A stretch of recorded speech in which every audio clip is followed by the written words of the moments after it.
At the start of the year, I made a goal to make $100,000 with Uber and Lyft. It's been a few months now and I owe you guys an update. First, I'm going to increase the goal to $123,000 gross. I'll still aim to make $100,000 after those expenses, but I really wanted to include the total gross so that people can have a clear-cut idea of how much Uber and Lyft really take from drivers. Let's recap how January, February, and March have gone so far. In January, I grossed a total of $9,918.42 and walked away with $7,042.62 before expenses.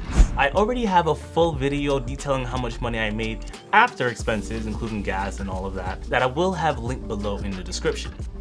January was generally a really good start to the challenge, and even though it was considered slow season, I was still able to make great money and still had some opportunities to do even better since I actually took 7 days off. It was my birthday. But February was a different story. I started off really strong the first 10 days where I made a little over $2,500. I was able to hit that figure even though I took 2 days off for my yearly doctor checkups. And this is where life began to change. My doctor informed me that my blood showed some issues in their tests, and he told me it's likely just dehydration. Now, as a rideshare driver, me being dehydrated made perfect sense. I'm spending a lot of time in my car, and if I drank too much water, I'd have to make more stops to use the bathroom. Sure, that might be easy to do in the day, but when you're driving overnight, it can be a real pain to find a bathroom. So I rescheduled my appointment with my doctor, but this time I made sure to get my water levels up. I even bought a gallon jug with little markers on the side just to make sure that I could keep up. Fast forward to when my new test results came back, I would suddenly learn that I have diabetes. And for a while, my world shut down. I took a few days to really understand what it meant to be diabetic. I thought diabetes type 2 was something that happened when you ate too much candy or were severely overweight, but I was wrong. You can actually get diabetes from eating too much bread or eating too much cereal or even oatmeal. It could also just be a default in your genetic structure, aka hereditary. But the craziest thing about it is that I had no obvious signs of being diabetic, which makes me very lucky to have found out during a routine health checkup. But this channel is about how to make money.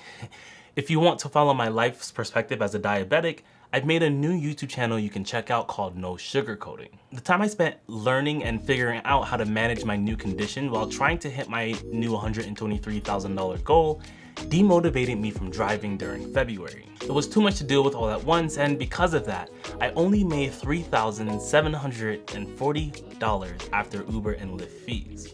Remember, we need to average $8,333 every month in order to hit that $100,000 goal after Uber and Lyft fees. But would I have a strong comeback in March? No, it wouldn't. I took a huge L in March, but financially speaking, it was planned. I decided to drive from Key West, Florida, all the way to the top of America in Maine with one huge caveat. The only money I could spend was the money I made driving up the East Coast in the different cities.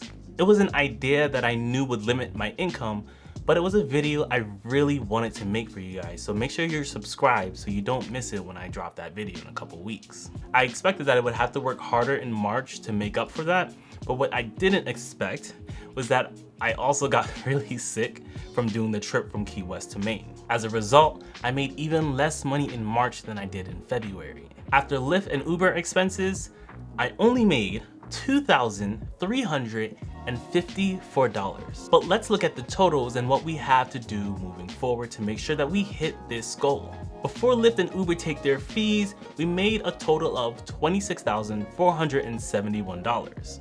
In order to hit our gross goal of $123,000, we need an average of $10,000 a month, and we should have been at $30,000 at this point. Being short about $3,500 isn't terrible, but it will take some consistency, and I'm up for the challenge. I'm gonna go hard. Our gross amount after Uber and Lyft fees come out to $13,513, and in order to hit our goal of $100,000, we need it to be at $25,000, which means we're short about half the amount. It's gonna be rough. It's gonna be really hard, but I think it's still possible and I think I can still do it. I'm optimistic because I found a new strategy that's helped me average $600 on like more than half of the week. In the meantime, learn how to double your street bonuses, since my new strategy is an advanced version of that strategy that helped me become the #1 driver in my market and even helped me ranked, I think it was 14th in the nation. It's pretty cool stuff. And if you want to know how you can get ranked too, just check out the comments below. I'll have it pinned in the top.